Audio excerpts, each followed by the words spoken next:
Alright, we'll do one more of these before I close this off and just go out and start doing some work. I just want to talk about a lot of this equipment and my harness set up. You can see I got my harness here and I got a ring here.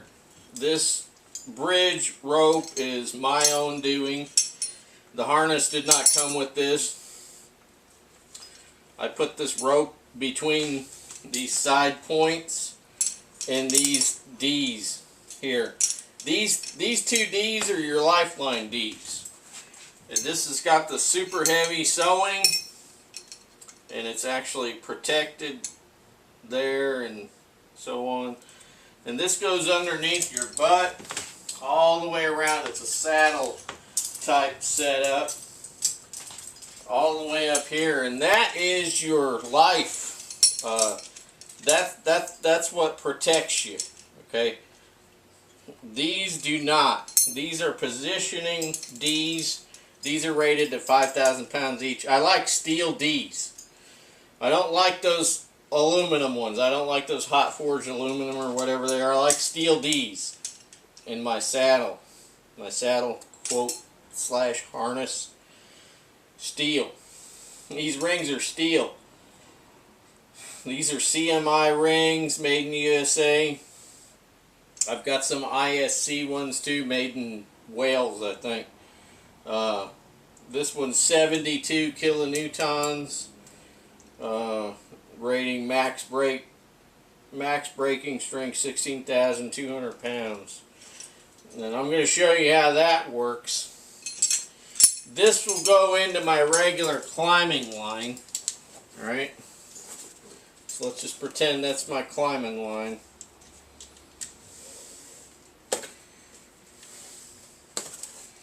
Alright, so here's my regular climbing line. Okay, so that's that. Now let's say I'm up in the tree. My lifeline goes up to the crown area of the tree. So I'm like a pendulum. Alright, I'm like a pendulum up in the tree. And I want to do a limb walk. That's what you call, you lean back and you walk out onto the limb, and you're going to prune some limbs or whatever out on that limb in the tree. Okay, that's called limb walking. But you don't want to just be on your lifeline. You know, you want to be stable, right? So this has got your life in its hands, all right? You're safe. Okay, so you're safe here, but you're not stable. You're not stable, all right? You want to be stable, so you could use your chainsaw or your pruning saw or what have you. So you want to get yourself a positioning rope set up. So I got myself this here split tail set up. Okay, so I'm trying to use the same rope for demonstration here because I'm not dragging out all these ropes. Alright, so I want to go ahead and use this, so go ahead and put that on there. And then I got this end here. I got my rope that's going up. Right? So this rope's going up into the crown of the tree, the canopy, way up there. And now I want to establish myself something else to stabilize myself, right? So let's just pretend that this is a tree branch over here. So I'm going to go ahead and I'm going to let that Blake hitch out. Right? I got this carabiner here. Then I'm going to go ahead and clip in there. And then what I'm going to do, get some of this crap over here. And then what I'm going to do is I'm going to go ahead and draw up my slat using my Blakes. Okay, so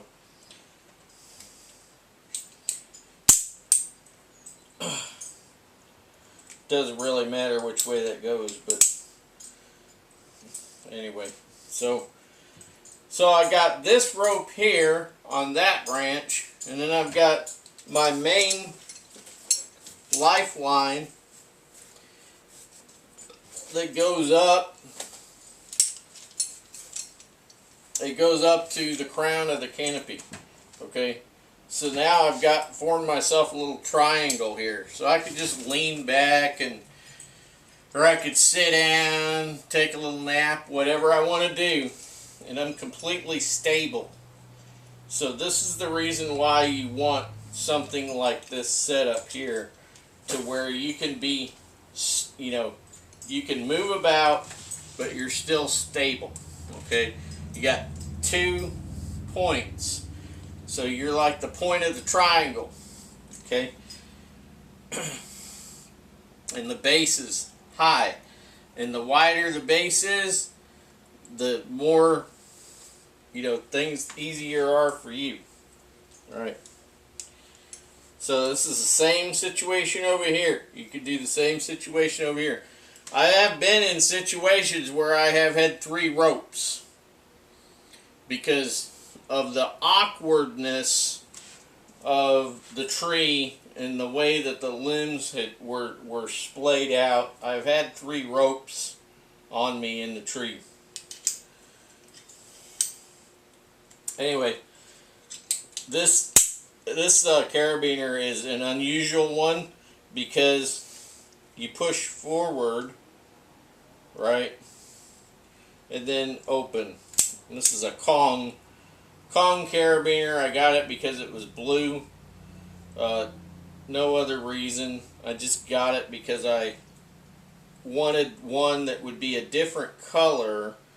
So just for a quick reference, when you're doing a lot of stuff, you want things to be color coded and things like that, right? So I got it for that, but I didn't realize when I got it that this is really kind of unconventional, because it pushes forward and then twists. All right, now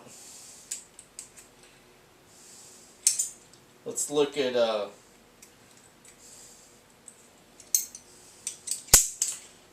this one. Now this one pulls back and twists, okay? And most of them do. Pulls back and then twists, okay? Most of them pull back and then twist. Alright, so we'll throw that down there for now. So, pulls back, twist. Alright, now this one's push forward, twist. So it's different. And I didn't know that when I got it. Otherwise I probably wouldn't have got it, because I want everything the same to work the same, right? Okay. So that's your positioning rope. This is a very interesting carabiner right here. This is a Black Diamond Trip Lock. It's a triple locking carabiner. I've had it for years and years, and they don't make them anymore. So this one twists and opens, and then it automatically locks shut, and then you can push it. This one you can push forward and turn, and then it locks again, right? They call that a trip lock. So shuts. So that's 1, 2, 3. Alright. Anyway, they haven't made that for a lot of years. Why, I don't know. I think it's a very cool design, and it works. That's rated to like 28 kN. That Kong's rated to 30 kN. This Omega is 30 kN. This Omega is steel. This is rated to 72 kN. Okay. You always want overkill stuff, especially in any kind of industrial setting. You want overkill. This pulley, CMI pulley, This pulley is rated to be used on cables. Not all pulleys are rated to be used on cables. Keep that in mind. Alright. You can use that on cables or ropes. And then you always want some extra small pulleys on you in case a situation arises. You need a pulley. This one right here is rated for 1,000 pounds. I've had that for a lot of years. These two are both rated for 7,000 pounds. This is a double pulley. You can use this to do mechanical advantage if you need.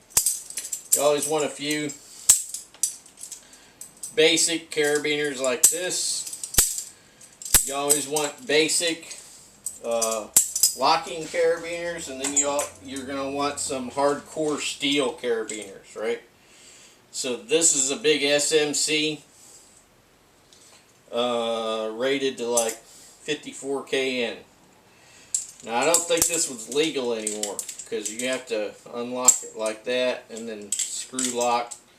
I've got L.V.I from Austria, steel. Here's another couple of rings. These are ISC rings, good for 70 kN. They're steel.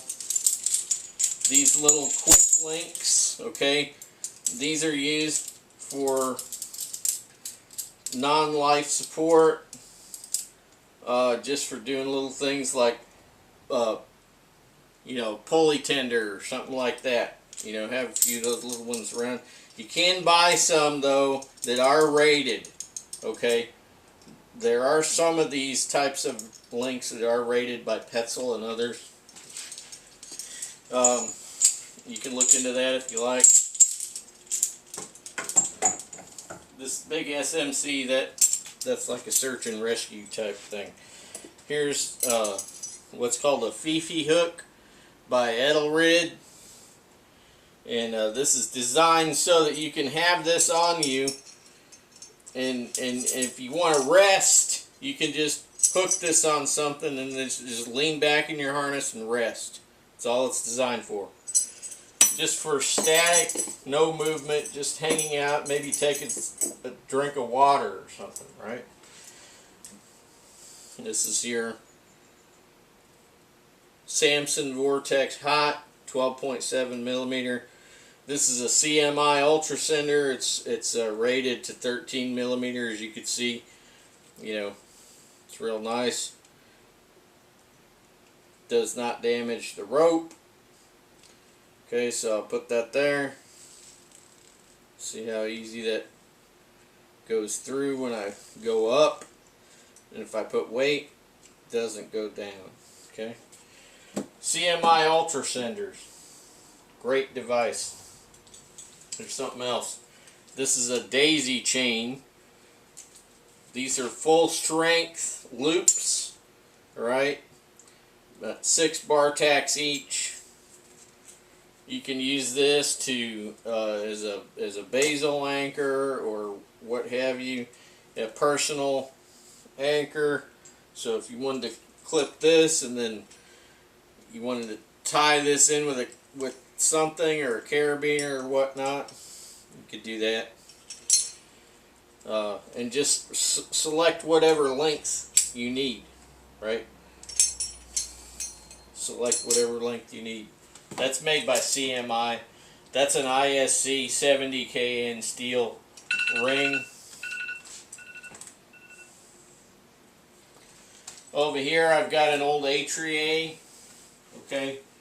An Atria is basically a webbing ladder. I put that on here just for looks. Okay. By the way, on these Ultra Senders, you got a right and a left. Okay. You can lock that open, put your rope on there, and then let it go, and then it will just go and clamp the rope. Okay.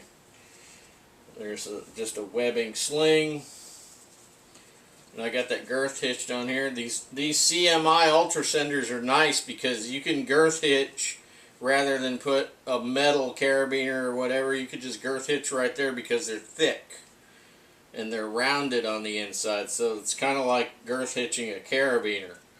Alright, otherwise I wouldn't. If this was just a steel, this is a aircraft aluminum device, but if it were a steel one it would be thinner, and I would say no, don't do that. But on these CMI Ultra Senders you could do that. This is an Atria, which is a webbing ladder, basically. That's old school. I don't even know if they make those anymore. You saw me using my bee smoker the other day to smoke a tree trunk that possibly had ants in it. Okay, so as you can see, there's still material in there to make a fire. You should smoke your wood piles. Smoke your wood piles with your bee smoker. Insects do not like the smell of fire. Anything that smells like it's burning or has been burnt, they do not like that. So if you smoke your wood pile, as you stack your wood, smoke your wood. Smoke it with the bee smoker. And then it will be less likely to get infestation with ants and so forth. Alright? Okay. We'll see you in another one. Bye for now.